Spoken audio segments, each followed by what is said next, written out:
You've seen it on the shelf. Paint and primer in one. Saves you time, saves you money, right? But here's the ugly truth. Unless you know what's actually inside the can, you'll be repainting sooner than you think. Let me show you how some paint fools you and how premium paints really work. Think of primer like a glue. It soaks into a raw surface and creates a bond.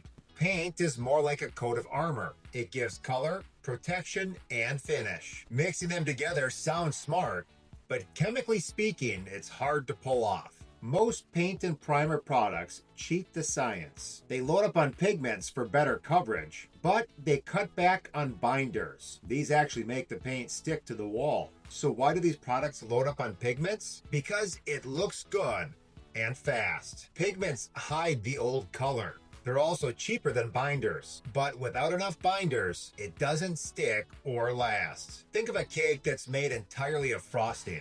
It's smooth on the surface, but there's nothing holding it together underneath. High-end paints like Emerald, Aura, or even Dynasty do the opposite. They make sure they load up on binders, especially 100% acrylic resins. These products aren't just designed to cover, they grip, flex, and last. But the trade-off is that they're more expensive. Picture a cake at a bakery versus a box mix. One is built to perform, the other is built to impress at checkout. Now, have you ever tried spreading butter on cheap sandwich bread? That's what low-end paint and primer products are like.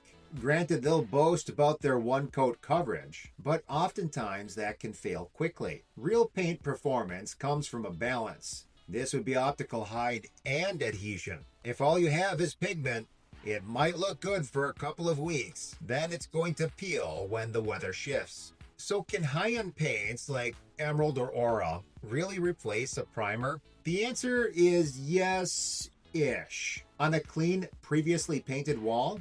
Sure, but here's the big catch. They don't really block stains, they don't grip bare wood or metal like a real primer, and they can still fail on a glossy, chalky, or damaged surface. These products are the Swiss Army knife of paint. They are handy for a lot of projects, but when the job gets serious, you still have to pull out the toolbox. And that is a real primer. So here's my rule.